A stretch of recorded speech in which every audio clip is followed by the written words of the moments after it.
Здравствуйте, уважаемые зрители! Hello, dear viewers. We welcome you at the international discussion of the conference Global Crisis Time for the Truth, which took place on December 4th, 2021. Real heroes, brave people, who broke the silence, who voiced the truth and held this large-scale event with translation into 100 languages, with the sole aim of bringing vital information to all of humanity in changing the vector of our society from a consumerist to a constructive one, so that a person's life become a priority. Yes, and exactly these 10,000 of people who understand the importance of removing the root cause of all of these crises that we see around the world today are right now organizing one another global event, and this is going to be an international forum which will be called Global Crisis. We are people, we want to live, and it will be held on May 7th, 2022 on thousands of platforms, and it's going to be translated online into more than 100 languages. And we are inviting all of the honest and concerned people, eyewitnesses of climate disasters, people who deal with human slavery, with refugees, with victims of human trafficking, to this international forum.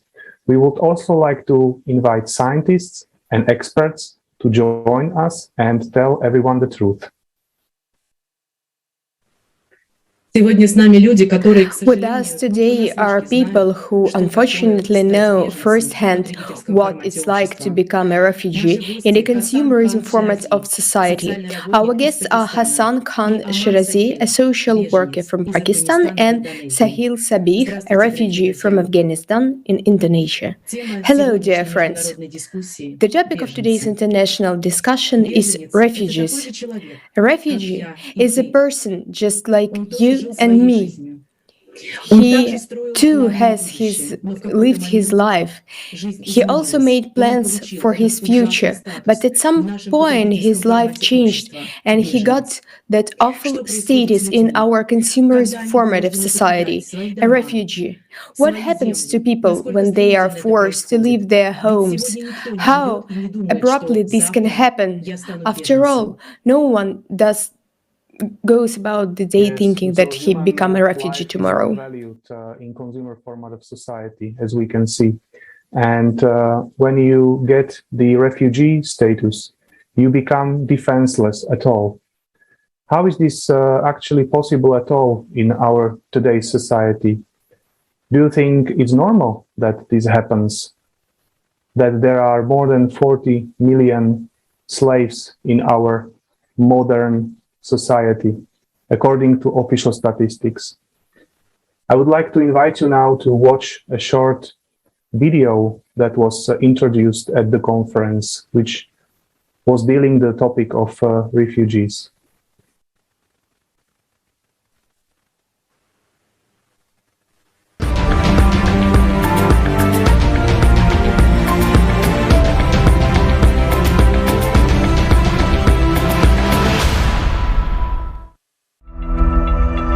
Why is there such inhuman treatment of people? I was thinking about it and decided to figure it out. You will never spend a month without being attacked with a xenophobic attack, because they say as a foreigners we are stealing their work. I've lost that hope of being in the great society. I don't know, I've lost that hope because seeing the way that people are being killed, seeing the way that people are being shot in my eyes. A child can be sold many times. I remember one day I came across the story of a girl who was, she was Turkish. She had been sold 17 times, and she had been trafficked from one country to another 17 times, and she had experienced only rape. I also sat in many auctions as a customer, as an undercover when I was doing the undercover. There where we were sitting for the auctions, 9-year-old girl, 10-year gold card as per the demands. So the trade called the first time sex. Whenever the auctions will happen, new girls arrive in the trade. So they put the auctions. So who will bid the last demand, the money? That person only will use that became full night for his choice. The business that is made of spare parts, the human spare parts. How many children have been transferred from one place to another and then being operated on for some rich guys in different parts of the world to get a kidney or get something else from their bodies against their will? Black market, traffickers, mafia is part of this economy that is ruling the world.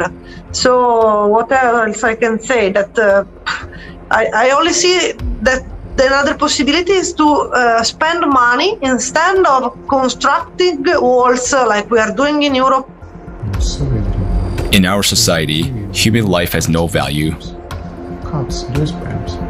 How is it possible that instead of help, people encounter violence, aggression, abuse, and slavery? This is not a migration crisis, but this is a crisis of humaneness. People, by looking at the existing legal frame, will not ever be entitled asking for protection. Because you will ask them which country you're coming from, they would say there is no country.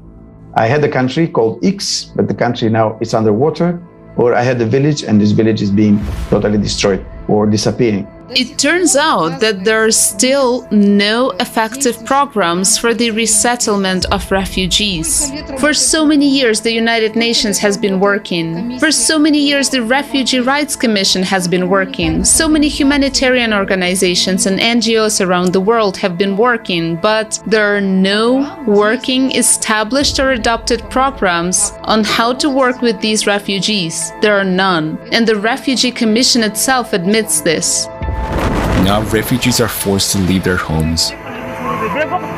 They face condemnation and cruelty. They are left alone with their misfortune because of the consumerist format of society. Tomorrow's climate catastrophes could be upon us as well. Answer yourself honestly. Are you ready to face what refugees face? Are you sure you won't be in their shoes? That you and your loved ones won't have to go through what they're going through.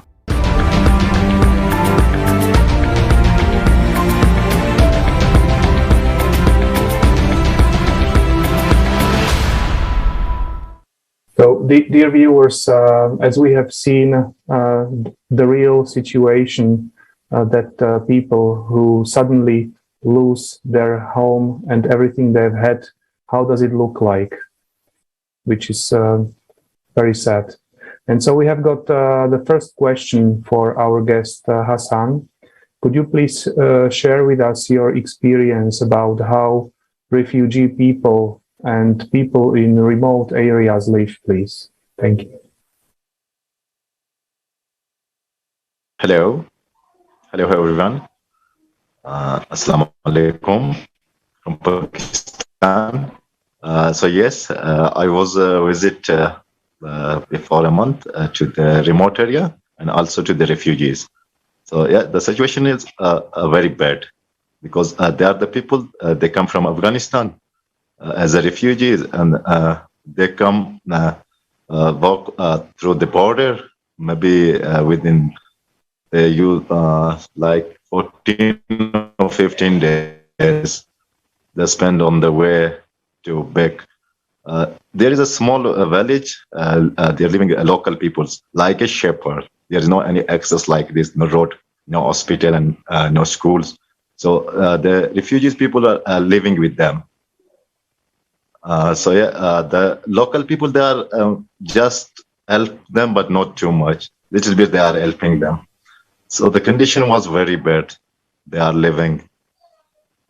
There is many problems, like they have no wood for fire to make warm, or like not too much food to eat. There is a big problem. So I spent 7 days with them and then back.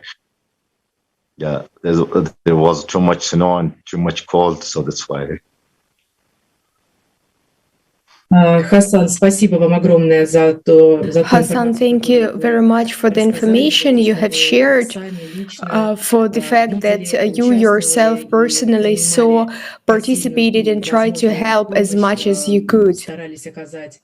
И знаете, You know, даже страшно подумать, it is как это, когда frightening to человек, think when попавший вот в it такую is like ситуацию, when a где person он who has лишается been in a дома, где, situation where казалось бы, they ему have удалось lost their выжить, home, спастись where вот they в том believe they катаклизме have или survived в and been военных saved действиях. after a Вот вам cataclysm спасение or a совсем рядом. military action, Но and here вот is то, что вы salvation. рассказываете, что It is происходит just дальше. around the corner, Ведь but what you многие are из этих telling людей us is встречают what свою happens смерть уже next. после After all, many of these каких-либо people meet their глобальных death таких after ситуаций. И абсурд any всего global этого such заключается в situations, том, что and the этих absurdity людей of убивают it is не all is стихия, не that these военные people are действия, killed not by та elements, самая not by military потребительская action, система, but the где very человеческая жизнь, consumerism system наша с where вами human жизнь, life, ничего не you and стоит. I, is worthless. И And I хотелось would бы like to задать ask вопрос Сахилу. ask a question to Sahil.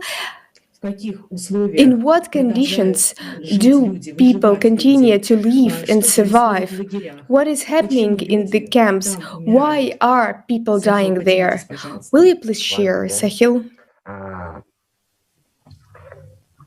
Thank you for the time to give me that I share some experience that I had with the refugees, not only refugees, with this society. Unfortunately, I face lots of difficult things, and while I'm abandoned my country, especially when I arrived here, I saw so many difficulties with the refugees' life in Indonesia. I saw it before, and when I was in Pakistan, as my brother Hassan says, in Pakistan, the situation of Afghanistan is always, it's more than 50 years that there is war is going on. So it forced the people to abandon their homeland. So they become homeless, they live, and they are, as you see, all around the world, we can find asylum seeker and as well refugees from Afghanistan. It's because of the situation of their country. In Iran, in Turkey, in Yunnan, in India, and as well as Malaysia, in Indonesia, there are many, not only in Malaysia, not only Afghan refugees, there are from Myanmar as well. As you know, the Myanmar is also war going on. In Indonesia, as I experienced the difficulties, times that I faced, there was two close friends together lived, and one of them unfortunately committed suicide inside the bed, the bathroom. As if you see, the rooms of refugees are so small, and the bathroom is also inside the rooms. So this person is trying to open the door and call his friends, but unfortunately he already passed away while he shared this experience with the others. So it was so heartbreaking. The question is that all around the world, a dozen of refugees are dying, committing suicide, stress, depressions. So why there is no any acceleration from UNHCR, which is related to the refugees, to create hope among the refugees? This questions always killing me. Why there is no any acceleration from this United Nations? I had many meetings with UNHCR officer in this city. Yes, even I had 2 Zoom meeting with the Jakarta officer. So they just saying they are just lying to us. They were just saying you have to wait. Even one of the officer is also a refugee. He is from Vietnam. He is from Vietnam and he is refugee in US, America. I asked him, yeah, how long you didn't go to meet your family, your children? He says it's almost 6 months. I said, how you feeling missing your families? He said, oh my God, it's so difficult. I feel it's so long time. I miss lots my family, my mom, my children, my wife. At that time, I asked him, so why you do not feel the refugees? I stay here more than 8-9 years. So how about my family? I'm not a human according to your mind, your feeling, your heart. So I cannot miss my family, or I don't have the right to be like you. Refugees are also deserve a normal life. They need to be free. Why you keep the refugees in this limbo? If you, for example, if you cannot find a solution for them, after 3 years, you have 3 years before your refugee card will expire. You have tell the refugees that I cannot find any solution for you guys. You can go find another way for your future. And instead, you keep them here. You know, in here, there are many families as well. They came before, they didn't have children. Now their children are going younger, without any going to school, study, anything. So what will happen to them, to their future? Because in here, refugees are not allowed to, because Indonesia is a country like transit, right? So in transit, they are not allowed to work, to study. They have just only a refugee card that that refugee card that they are not allowed to buy even a SIM card for their handphone.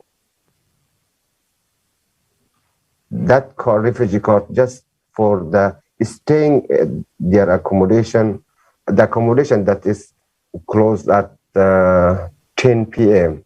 Now my accommodation is already locked till tomorrow's 7 o'clock.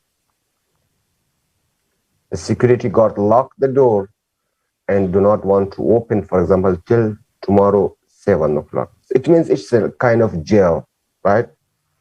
The refugees are keeping in the jail.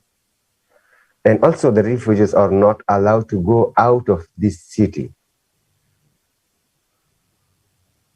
And they are just stay here till finish their process. The process that is already taken 10 years of. We don't know how, for example, when a refugee with a lots of hope calling the United Nations to get promising news from UNHCR, but unfortunately, their answer, what is their answer? They says, we didn't send you any invitation to come here. If you want to stay in here for an unknown period of time, so stay. If you don't want, turn back to your country. Many times I asked to IOM in Indonesia, please let me turn back to my country because my families are need me. 6 months ago, before Taliban taken all Afghanistan, my brother Hassan know about Afghanistan, what's going on, and what is Taliban? They are so dangerous. Before they came to Afghanistan, all the people are afraid. My younger sister crying. Says, what will happen to us? My small kids crying, what will happen to us? You are not here. Who will help us? I asked UNHCR, just please let me go back. There is no embassy of your country to accept you. Just I ask them, what will happen to my family? I'm the responsible of that family. I have to help them. We don't care about your family. The important thing is that you are at least alive here. I ask them, the refugees are not, you just mean the refugees are just be alive, or they have deserve to live. Alive and live is different. We also have the right to live, to enjoy our life, freedom. But you keep them and tell them that you at least alive here. This is the reality of this world. A highest level of human rights. When doing something like this, so what will we expect? What should we expect from local, from government? I hope this has become, I think, if we have like this organization all around the world, we cannot see some changes. I hope just the people can change it. Thank you. I'm hearing from others. This is, well, at least for me, shocking information, and for many of our viewers, also eye-opening that people who are, due to a war conflict, forced to leave a country that is not inhabitable, and they are forced to move to another country where they are not welcome at all. And as Sahil said, they are held there like in a jail without having the possibility to go outside of the city. And this is really something that should not be in today's society. But as we see, this is the truth. And my next question goes to Hassan. So, Hassan, why do you think it's impossible to make, let's say, a good life, a life worth of human for these people in the current format of society? Yes. Well, it's not impossible. Maybe it's possible if we can do it. All the humanity they are living around the world. It's not like a Sahil. Sahil is in Bangladesh. He is from Afghanistan. I know the condition of Afghanistan better because here in Pakistan, here is many refugees from Afghanistan. So the Pakistan government didn't treat like this, which Sahil is talking now. So here, the refugees, they are open. They are going to the market and they are walking around. They have problem, yes, I know, because they are facing many problems, but they are not living like this, where Sahil is living right now. So it's a shocking also for me when Sahil talk about. So it's possible if we can create a creative society or this thing. So maybe all the people, all the people need this everywhere, around the world. Everyone need freedom. Even I am from Pakistan. Yes, I also need the freedom. I want to finish the borders behind everywhere, every country. We need to live in peace. We can connect each other easily. We can go to each other easily. But it's must to be implement the creative society in the Parliament House. And I'm trying to pass this message everywhere around Pakistan because I belong from the north, as from the remote areas of Pakistan. I also belong from the northern area of Pakistan. So we are facing many problems in Pakistan. So it's must for everyone to implement and join the creative society. Yes, the youth know about the creative society. It's all soon the people can join and they can go to the parliament also. Maybe they can implement these things.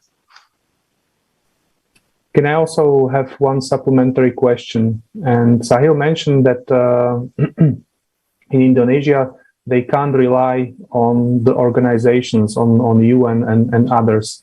How's the situation in Pakistan? Can the people rely on these sort of organizations to help them? Yeah, it's somewhere. Sahil is going to. It's right. Yeah, somewhere maybe. Here in Pakistan, here's a different people. Maybe here's also mafia. They are doing these things, but not at all too much. Yeah, because if you fund for someone, like you are a donor, you are funding me, and I am supporting the people. It's depend on me how I am doing it, or how many I am doing to the people, or I'm going to the people and to give them or not. So yeah, it's depend on the people to do these things. But yeah, here in Pakistan also the people are telling this because you have the NGO or like this, you have a trust, so you are raising fund from another countries like US or somewhere from China and like this. So if you are a right person, if you are a truth person, you can do this correctly. If not, so yeah, it's like this. Some mafia, they are using the money. It's on, or it's our luxury.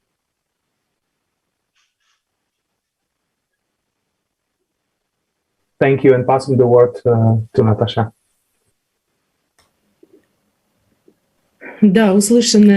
Yes, what we heard from our guests is really shocking. This is some astounding information. And frankly speaking, it is surprising that most people in our world today believe that organizations that deal with migrants, with refugees, fully cover their expenses, fully provide them with housing, the necessary medicine and food. And on TV, we see how wonderful everything is, and that people who became refugees are protected by organizations. And we, as ordinary people, as ordinary citizens, seeing such information on TV, just relax. We shift the responsibility to these organizations. They are dealing with this, they know how to do it, and then we forget about these people. We live our own lives without caring what happens to them next. And so, what our guests have now shared is how absurd this system is, how incompetent it is, how unhelpful it is in reality. In fact, it turns out we can be certain that if some dire situation in the world happens, we are going to be provided with what we need. What Sahil said now makes it clear that these organizations, in fact, deprive people of their right to choose their freedom, and that refugees become prisoners. They can see their loved ones, they can't move freely, and they can work. And that's monstrous. Friends, do we really live in a world today where this happens to ordinary people who yesterday lived a normal human life and today they're just prisoners for no reason at all? Is it really normal for us today? It is monstrous.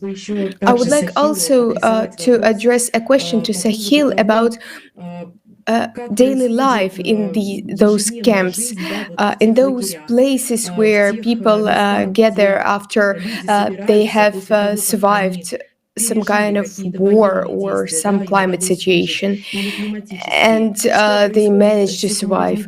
What happens to these people next? What their fate is?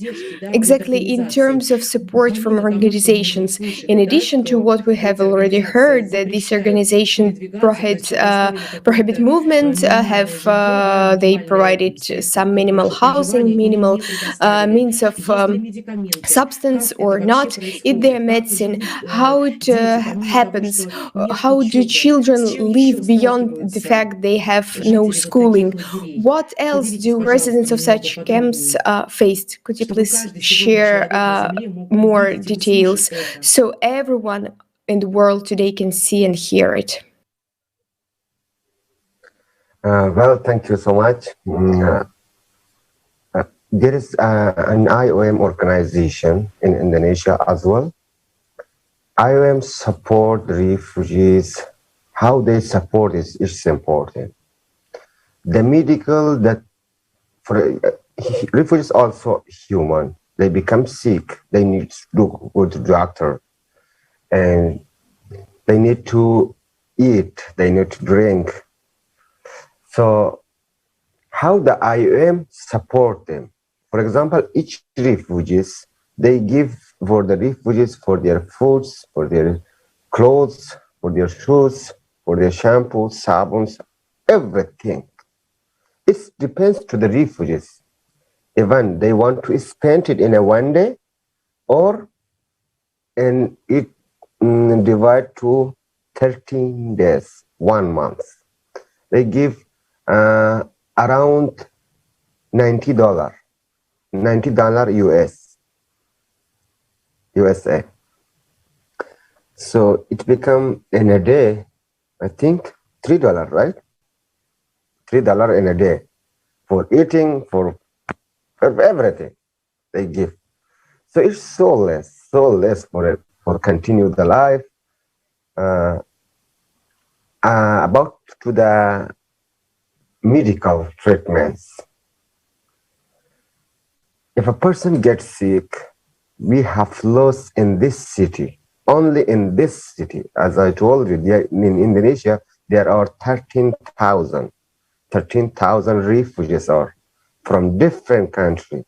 Only 70, but only 7,500 refugees are from Afghanistan. So, in this city that we have only 1,250 refugees, we lost in the hospital 12 refugees. What for we lost them? Because of the lower quality of medical that is supported by IOM. The dirtiest hospital IOM contact for the refugees. If a person gets sick, for example, there is a limit of sick. For example, if I God forbid, if I got a heart problem, the IOM will not support me. This is the money, the amount of money of hospital will go higher. So we will not support, we cannot pay it. We lost in one day, in 12 hours, we lost 2 of our friends in a hospital. When we ask, we go and did demonstration in front of hospital, why you killed our friends, our refugees. We do not have any family here. So we should be our family together. For example, he is my friend, that is my friend, that is my sister. All can become like a close family, help each other, and take care of each other. We asked the doctor says, of course, he become, if he support, if he has money, he become good. He didn't die. But unfortunately, IOM didn't support. IOM said, it's not in the category that I mentioned you. Every medicine that IOM said to give to the refugee is only painkiller. Only painkiller. After 1, 2, 3 years, the guy will die. And IOM doesn't care. 12% among 1,000 refugees is so big amount of dying, right? In 1,000, only 1,000. Inside 1,000 refugees, 12% die in hospital. Without one person in this city commits suicide. So the life of refugees, to be honest, in here is so hard. Every day when I wake up, I'm waiting for a bad news from my friends. As I told you, I am a coordinator in here. All the refugees are calling me when something happened, because I'm fighting with the doctor. Always I'm texting, please doctor, don't let him die. He has family. He's the supporter of one family. His mother is waiting him only for 1 minute meeting. Don't let him die. You have lots of money coming from different country to you because you have a big name. But the reality, you are a mafia.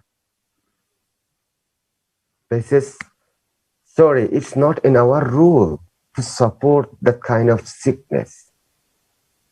So if for example, a person got that sickness, so who will help him? He is not allowed to work, to earn their life.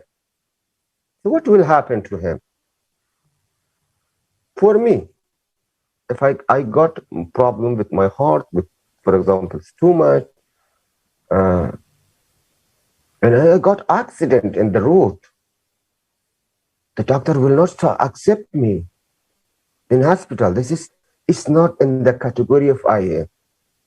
So what will happen to me? Who will support me? I'm not working here. They are not allowing me to work. So where is the humanity? That's why the refugees are a lot, the depression, stress in here, and we have lots of refugees die here day by day. I don't know what to say, what to name this life. It feels like there is no such a human things in Indonesia, in Indonesia law.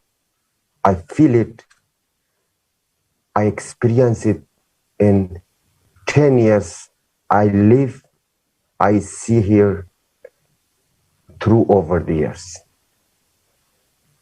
That's the reality of UNHCR and IOM, which is the highest level of human rights. If we see like this from highest level of UNHCR, before I expect a lot from UNHCR. I said, there is a human rights by the name of UNHCR. They will help me. They will help the refugees. They will take care of refugees. But when I experience in this 10 years in here, to be honest, now I don't have even 0% of what does it mean to the United Nations. I forgot the vocabulary, sorry. Trust. Yeah, sorry. Now 0% I cannot trust UNHCR. Everything they are like. You know, the problem is that they show the different real situation to the out of Indonesia. For example, in Geneva, they have, I'm sure, the middle class for UNHCR is the Geneva, right? So each 3 months, they have to share their activities to the Geneva. But unfortunately, they share everything is nice going on here in Indonesia. When we sent a letter to Geneva, they said, we have comments from UNHCR Indonesia. The life of refugees are going well there. They have freedom. They have the right to study. They are so well there. Their life is good. I said, please, once, come here and see the reality, what's going on.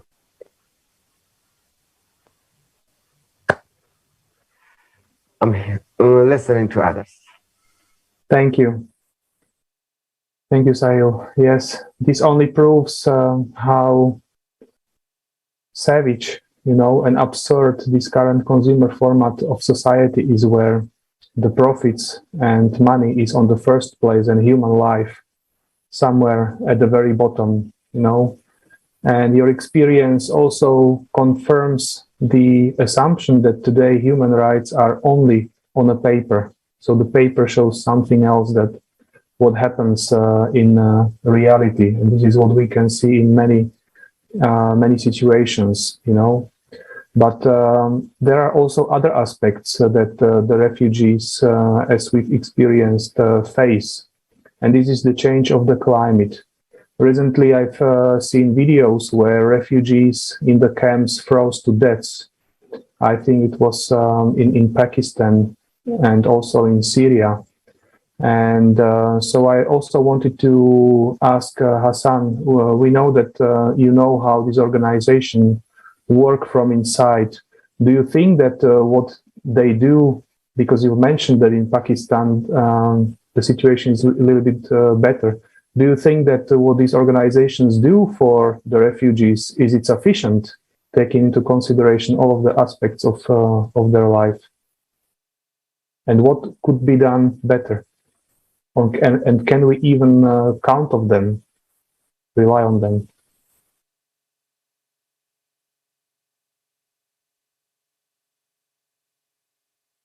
Please turn on your microphone, we can't hear you. Yes, sorry. Yes, here is many like the NGO, they are working here, and also there is good. The thing which side talking is true. Somewhere it's only a paper. It's just a paper. They are showing the things. They are doing these things, but it's not a reality. It's not the reality. But somehow here the peoples are working. Mostly people, because I'm a social. I'm traveling everywhere around Pakistan, and I'm also I joined the peoples on the mountain and the cities and seeing the situation, the conditions. Yes, somehow it's better here in Pakistan. They are working. There is not too much big NGOs, but the small trusts is a small trust. So the people are working. But yeah, it's right. Somewhere it's only a paper. It's just show the paper. They are working. Also, maybe in a government sector and a private sector, they are just doing the papers. But here is best, because we visit the people here, the refugee people here in Islamabad and also on the remote areas. So they are okay, because they are not like in a jail or like something. They are open here. They are working as well. If they want to do some job, so they can go to the job. And also the government or also the NGOs, they are helping them here. They are giving some food, like some blankets or the things. But at the far place, like in the mountain or somewhere, yeah, they are surviving in a tough life, because there is no access to go, no access of road and like this. So yeah, they are suffering our life there. It's a tough life on the mountain.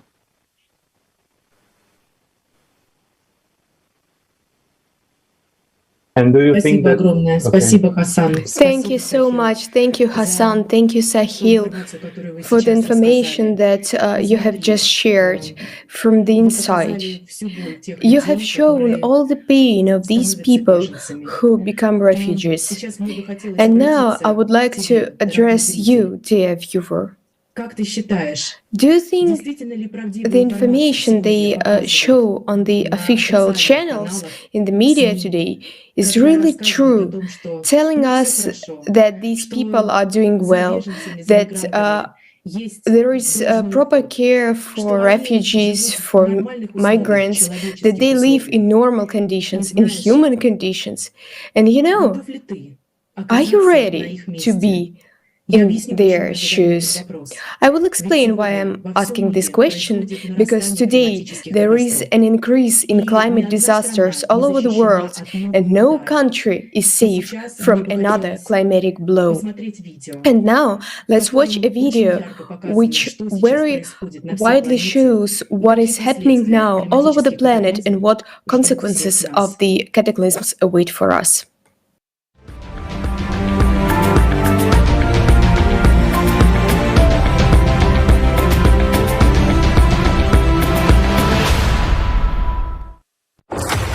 Today, scrolling through the news feed, we see how natural disasters are increasing around the world. But if we look around, it may seem to us that cataclysms occurring in other countries or on other continents do not concern us because they are so far away. However, the reality is just the opposite. Our planet has entered a phase of instability and anomalies. While one part of the planet is drowning, another one is dying from droughts. Drought is about to become the next pandemic, and there is no vaccine to cure it. Most of the world will be living with water stress in the next few years. Demand will outstrip supply during certain periods, said Mami Mitsutori, the UN Secretary General's Special Representative for Disaster Risk Reduction. Shortage of drinking water is not even a catastrophe, it is death. This year, 2021, marked the first water shortage in the Colorado River, which provides water to about 40 million people in the western United States and more than 10,000 square miles of farmland. The Colorado River feeds two major reservoirs, Lake Mead and Lake Powell. Its water level has dropped to its lowest level on record. This year alone, drought and water shortages have significantly changed the usual human life on almost all continents. The effects of drought are already directly affecting many people and are getting worse. Food shortages, a spike in commodity prices. Has this already affected you? Or are you still not seeing this? The dry summer of 2021 in Kazakhstan led to an overall decrease in yields and livestock deaths. In 2020, Kazakhstan exported about 8 million tons of grain to 40 countries, but the forecast of grain exports for 2021 has decreased by almost 30%, down to about 6 million tons.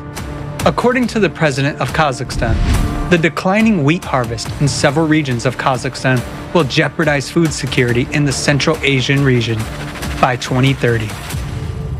This is a simple, practical example that the fight against climate change is our common cause.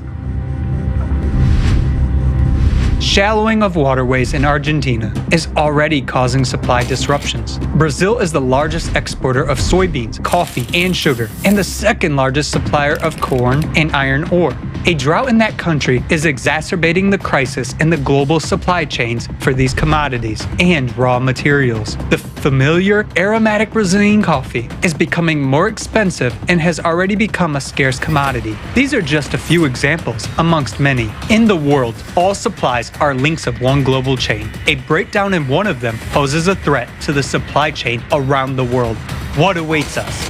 The permafrost melting threatens to have equally devastating consequences for millions of people living in the coldest regions of the planet. This problem will affect over 70% of the infrastructure in the polar cities of Russia, Canada, and the United States. And these processes can no longer be stopped regardless of future measures established by the Paris Agreements. According to the estimations made by scientists at the Russian Institute of the Earth's Cryosphere, the boundary of the permafrost zone has moved more than 30 kilometers to the north over the past 40 years. According to Dmitry Drozdov, director of the institute, this process is irreversible and it is impossible to stop it. Houses in permafrost land are installed exactly on 8-meter-long ad-freeze piles. We have a thawing of up to 5 meters deep everywhere, so we are only 3 meters away from the critical point, said the director of the Environmental Education Center. Where are people supposed to go?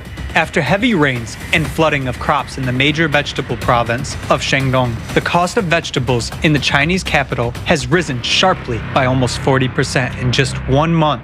In the opinion of China's popular microblog Weibo users, vegetables are now more expensive than the country's staple meat, pork. The sunny state of Texas appeared to be unprepared for the drastic changes in temperatures during the winter of 2021. In this typically warm southern state, the temperature dropped to minus 18 degrees Celsius. Due to high demand for indoor heating, the entire energy system failed, freezing in their own homes. Many people were forced to stay warm in their cars and cook food using candles.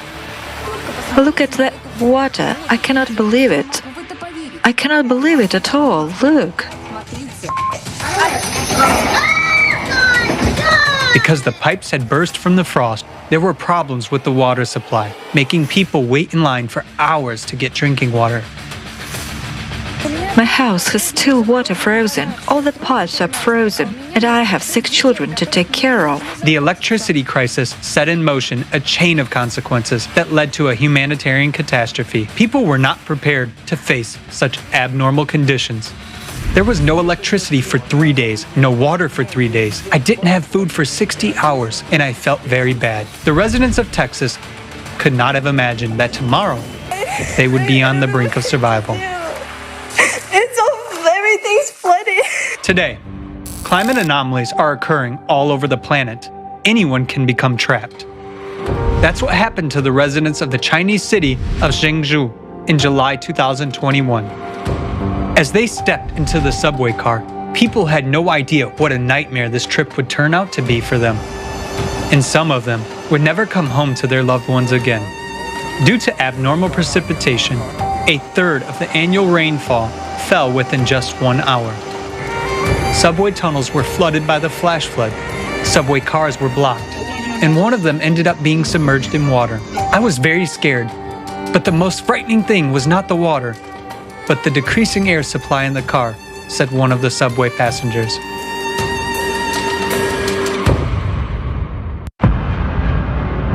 Global climate change has already caused food shortages around the world, and the situation is worsening catastrophically. Will we have anything to eat and drink tomorrow? More than 1,140,000 people in Madagascar are desperately trying to survive the famine due to the drought. We cut them like this, but this one can't be cut. It's as hard as a tree. Today we have absolutely nothing to eat except cactus leaves.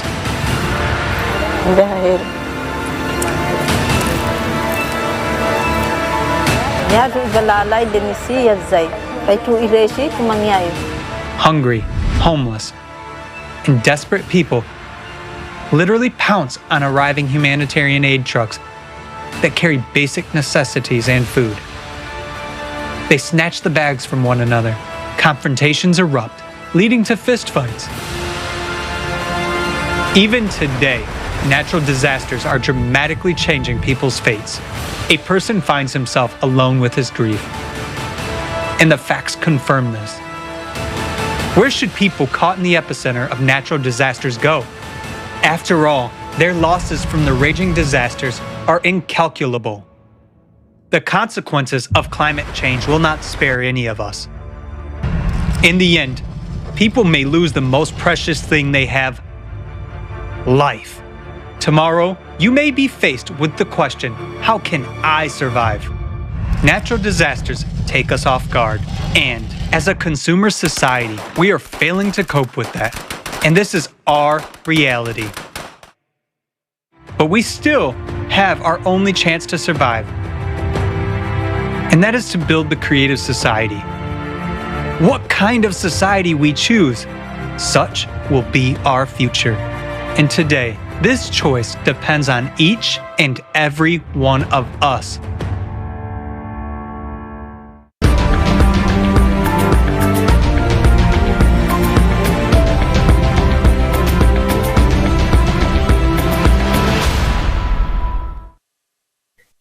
Дорогой друг, кадры, которые мы только что Dear увидели, friend, the footage we have just seen very widely shows that soon one of us may face a problem where you become a refugee. And realizing that this is happening all over the world, friends, we urgently need to change the format of society in which we exist today, where every human is for himself, where we don't care what happens on another continent, where children die of hunger and some people have problems of water scarcity and that they lose their homes. We need to stop being indifferent and we need to build a new format of society, the creative format where human life becomes the main value, where it comes first. And the creative society and the 8 foundations of creative society are the only adequate, necessary, and the way out for all of us to unite around a common goal. And this is what all people want. Today, everybody really understands that if we unite, if we are one society, one civilization, we can confront these challenges. Look at this shot that we have just seen. We see that the climate is already killing people, destroying their homes, destroying their way of life, and these are facts that the witnesses, our guests, have just told us about. Are you ready to step into their shoes? Are you ready to experience what these people are experiencing today?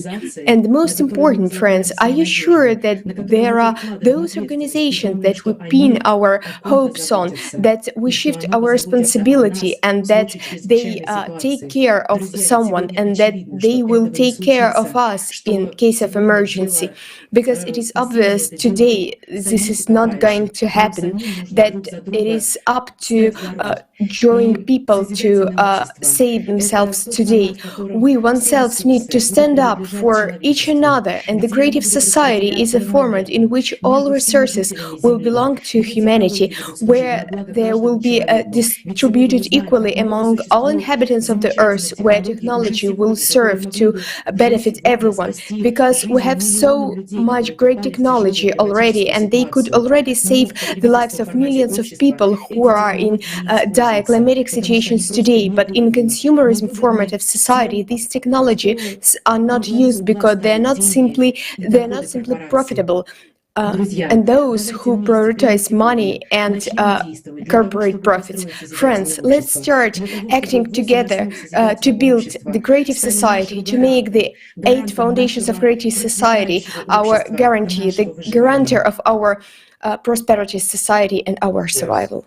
The absurdity of the consumer format of society is that we have everything. We could even feed all the hungry people on earth. We've got technologies and everything. The only thing that we don't have is unification. We are separated and divided. We are divided to countries. We are divided to races. We are divided to religions and to all kinds of different groups, you know. And the only thing how we can survive what's coming up on us is that if we unite. And now we've got our further questions for our dear guests.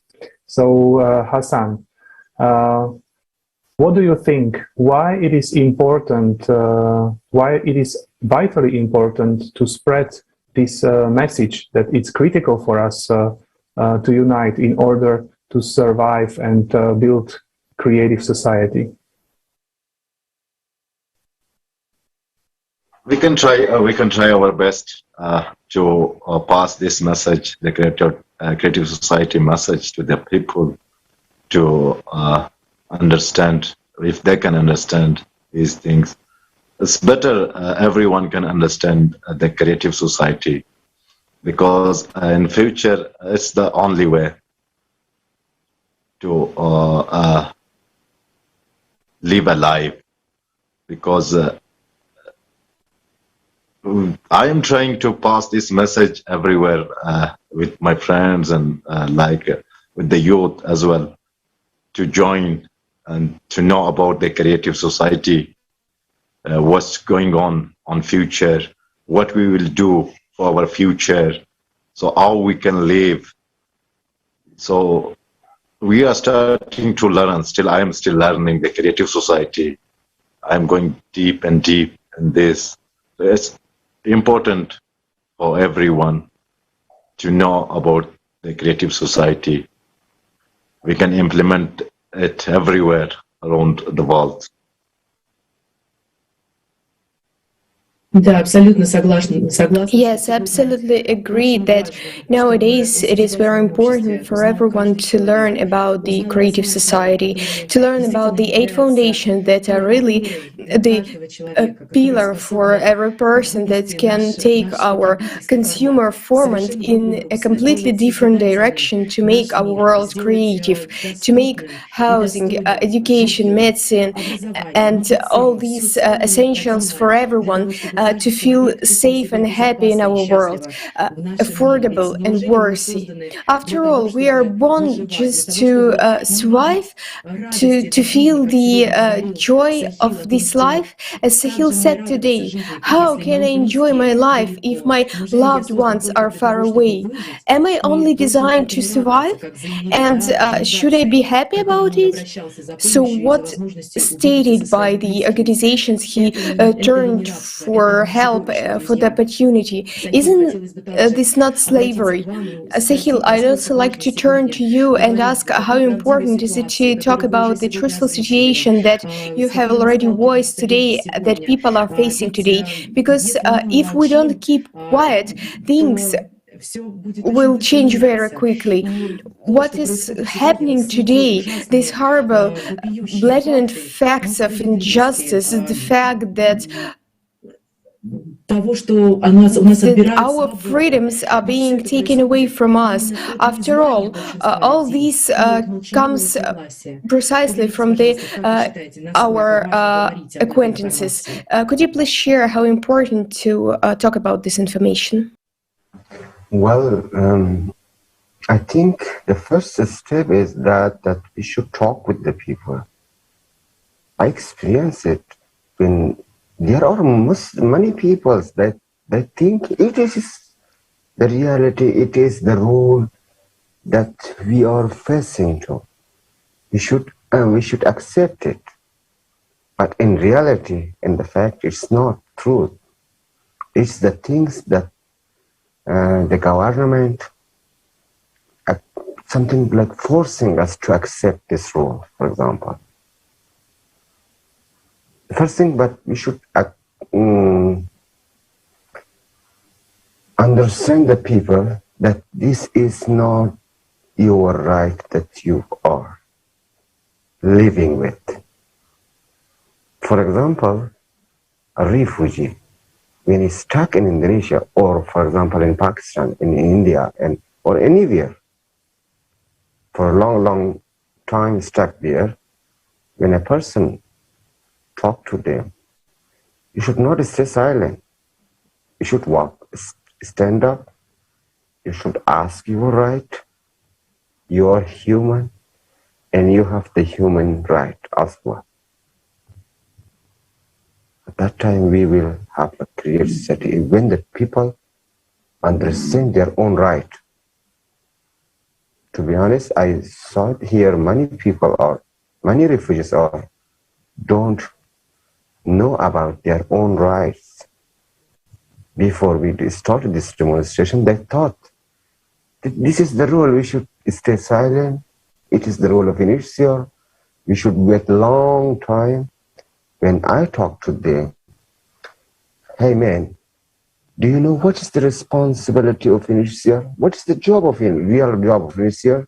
Did you read somewhere about the rule of inertia? About the what is the own job of UNHCR that should do for refugees? They don't know. They said, we don't know. When we talk to them, now they understand. They are no more active than me now. Really, they are more active than me right now. So, we cannot, when we understand one person go understand to another, it step by step go better.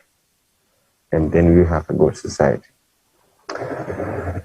At the end, I want to add something about the support of IAM that I mentioned. the last questions. All the refugees are not under the support of IOM in Indonesia. Those who can get that $90 a month that spend 2 years in the detention center. What is detention center? That you cannot go out in 2, 3, 4 years. I was in detention center about 2 years and 3 months. When at that time also I got my refugee card. I had my refugee card. I wasn't asylum seeker. You know, when the person come, first of all, they are asylum seeker. After getting interview from an UNHCR, and they are checked the interview, and then they give the refugee card. At that time, the refugee are allowed to live like others, free, a normal life. But I was kept in the detention center. I didn't see I didn't see city. I didn't even see a car. About 2 years and 3 months. I spent that much of my age in the detention center because of getting the support of IOM. Because I don't have anyone to support me here. And the role of regulation here is Indonesia. Indonesia didn't sign Convention 1951. They says we are not responsible for refugees. We just signed that refugees are here as a transit, not anymore. That you don't have any right in Indonesia, and also the government of Indonesia are not responsible for the refugees. So the rest of 40% refugees are living by themselves. Yeah, they all live freely in Jakarta. I saw them. I saw their videos because they are supported by their family. Where is their family? Before, for example, 10 years ago, 20 years ago, their family went to Australia, to Europe, to America like this. They sent money for them, and they are living by themselves in Jakarta. But the refugees like me should stay here as like a present. Now, I'm so sorry I have to go because my roommates already slept. I have only one room, but we don't have, unfortunately, an extra room to continue. I'm really sorry because of this. I text already to Natalia and talked about this because my roommate, you can see, where is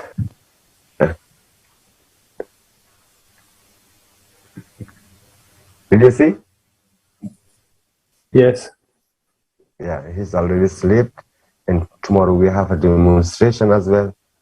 And 9 o'clock we should be there, start demonstration, and I should be there because I'm the coordinator. At the end, thank you so much for you guys. Thank you so much for your kind hearts. I'm sure, to be honest, when we see like this meeting, some hope become alive in our heart. We understand that yes, humanity is still alive. There are some people that working for humanity. And thank you so much, guys. You guys are amazing. Thank you, Sahil. Thank you very much for your honest answer. And I fully agree that we need to stop being silent. We need to talk to each other, because only by interacting with each other, we find out that we are very close to each other, and we gain this hope hope for the things to get better, and not only hope, but by acting, we really have the power to improve things and change all of the things. And our last question goes to Hassan. Sahil mentioned that it's important not to be silent. Do you think that if we remain everything as it is, we do nothing, and we just leave all the things like they are, do we have any chance as a humanity to survive? And can we even be called ourselves as a civilization if we put the money on the first place?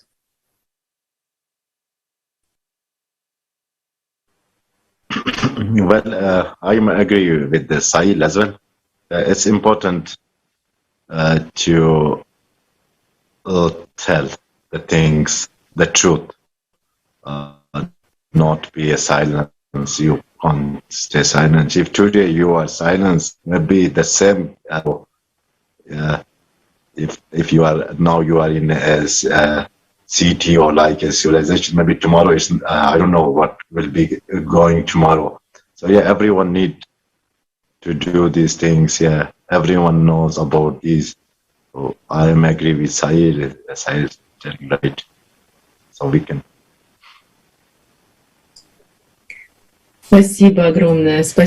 Friends, thank you so much.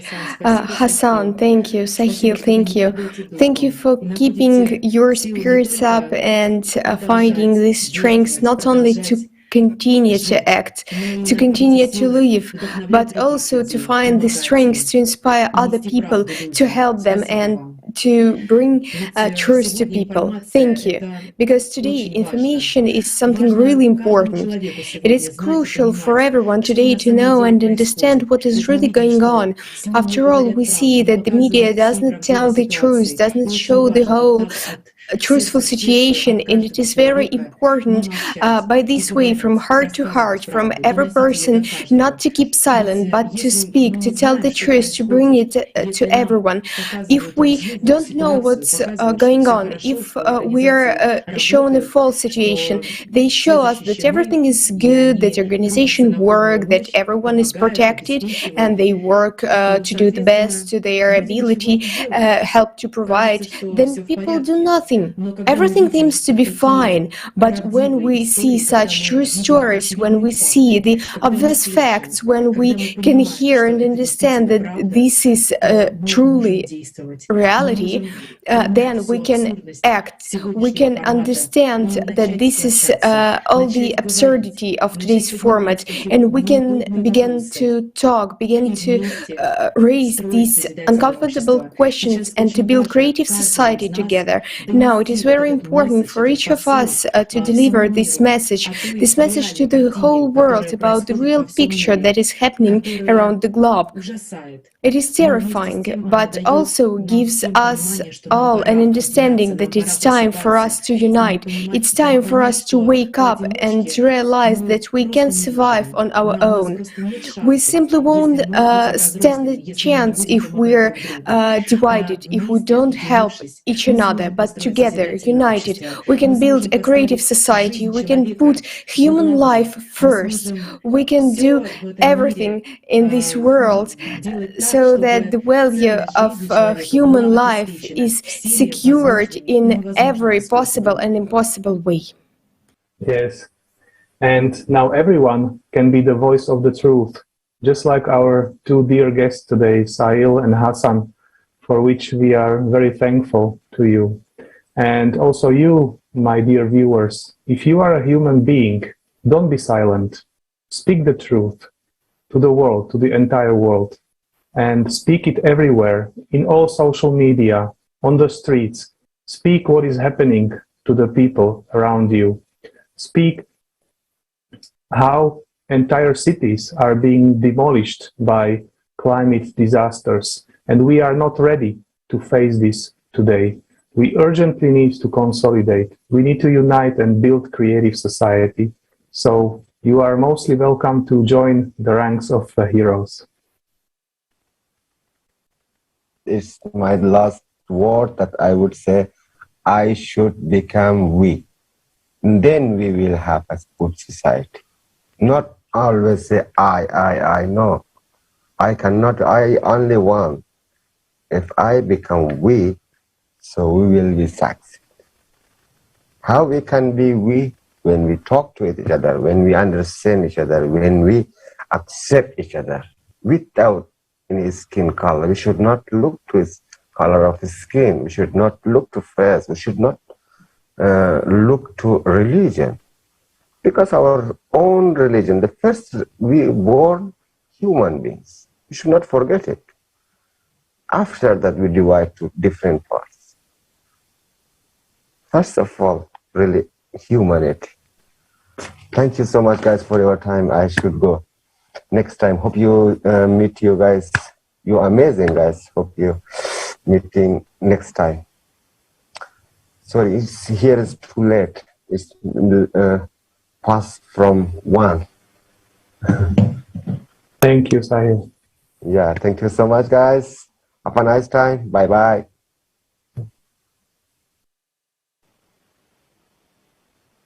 Спасибо огромное, Сахил, спасибо за ваше Thank you so much, Sahil. Thank you so much for a beautiful message of unity and humanity. Thank you so much to all the people. And today, millions of people right now are preparing for the biggest strategic event of all, which will be held on May 7th, 2022.